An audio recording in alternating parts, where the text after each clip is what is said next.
You're searching for better bookkeeping because you need better answers. The problem is that bookkeeping was never designed to answer the questions that matter most. Your questions like, can I afford to pay myself consistently? Can I hire another provider? Can I buy that device?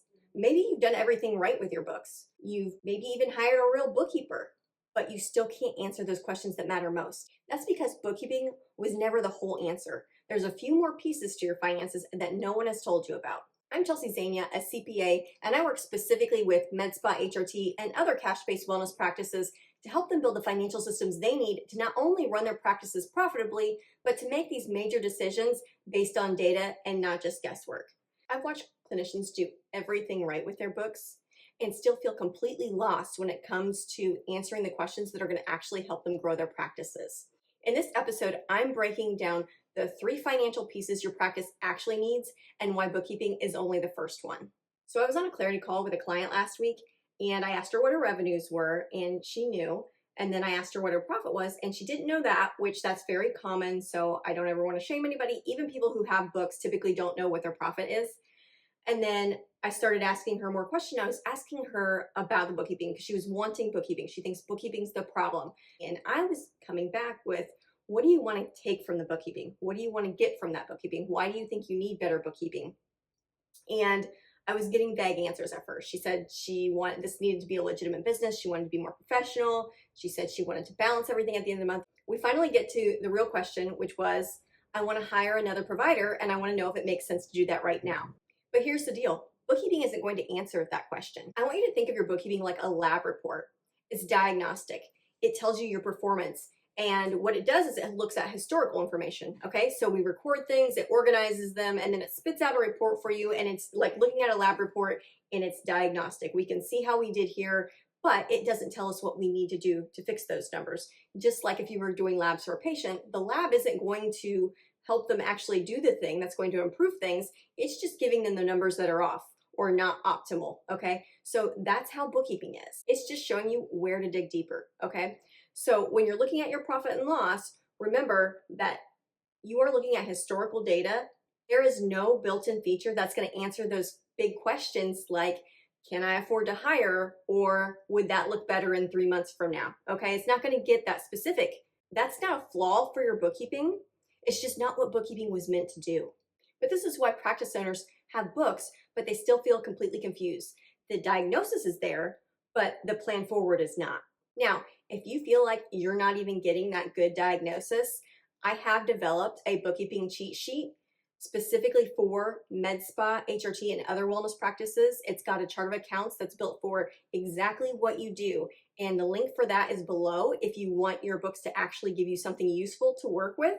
But stay with me here because diagnosis is only step 1. What you do next is what's actually really powerful. So if bookkeeping tells you what already happened, then what tells you what to do next?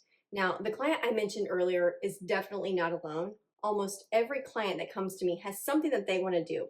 They want to either start paying themselves consistently, they want to hire a provider, they want to buy a device, maybe they want to move to a larger location. They have some major decision they need to make and they're stuck. They've hit a wall because they don't feel like they can make the decision. In fact, I have another client right now that does aesthetics and she's just under 2 years into her practice and she's really wanting to buy a device. So she's saved up a bunch of money before coming to me and now she's wanting to know how much does it make sense to put down and how much does it make sense to finance? What will all of that look like? How will it affect the practice? And your bookkeeping just isn't going to tell you that. What you need is a planning tool. So something that's going to look at your cash balances, estimate what's going to be coming in, looking at what you know is going to be coming out, and then how that actually affects the cash that's left in your practice. Now, in the finance world, we call that forecasting, but it's really just a plan, okay? So to keep it simple, we're gonna call it planning. And I want you to think of it like your actual treatment plan that you would create for a client, or maybe your nutrition plan that you built for them with macros. You're not just recording what you ate yesterday for the fun of it. You have a goal and you're planning and putting numbers to things so that you can see how an investment decision like buying a device or hiring a provider is going to affect your finances, and you can work towards managing those outcomes and planning to hit those goals and investments that you want to be able to do. So a real cash plan is going to do 2 things. It's going to naturally start improving your cash flow and profitability. And it's also going to answer those big questions you have of, can I pay myself consistently? Can I buy a device? Can I hire a provider? Or can I move to a larger location? Whatever it is, we're putting numbers to those plans and getting you an answer. This is the piece that answers those major questions and gives you the ability to make those decisions that are going to grow your practice and take it to the next level. So now you've got a diagnosis, you've got a plan, now you just need to know if you're on track. Most clients who come to me don't actually have goals set. They're just letting the chips fall where they may, and whatever revenue comes in, and that's the end of it. I had a direct primary care clinician client that was in this exact position.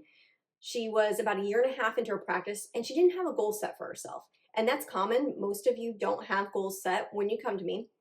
But in any case, we set a goal for her and we gave her a few key metrics to start tracking every week. And it was amazing because once she knew what that target was, she knew what her sales goal was, and she knew what numbers to track to get her there, she started surpassing her goal every single week, and we actually had to raise it. And this just goes to show you that you can't hit a target that you never set for yourself. The last piece to your finances that you need is tracking. So I want you to think of this like MyFitnessPal. And this is where we're actually tracking a few key numbers that are going to make a difference for our practice. So by a few, I mean somewhere between 3 and 6 generally. And these are key performance indicators, KPIs, or metrics. And we're not going to find them in your bookkeeping or even in your planning. They're most likely going to be in your dashboard, in your EMR software. And we're going to pick just a few key numbers that actually drive your practice towards your goals. So whether that's improving profitability, revenue, we want to make sure that we pick the right ones that matter most. This is what actually closes the loop, okay?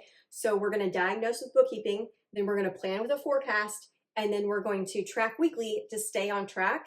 And this is going to create a full financial operating system for you and not just a set of books. So here's where this leaves us. Bookkeeping is still super valuable, and it's exactly where I want you to start. But you need to know how to use that information going forward, right? You need to learn how to read that lab report. And that's exactly what I'm covering in my next video. I'm going to give you the 4 numbers that matter most, how to read them, and how to use them in your practice.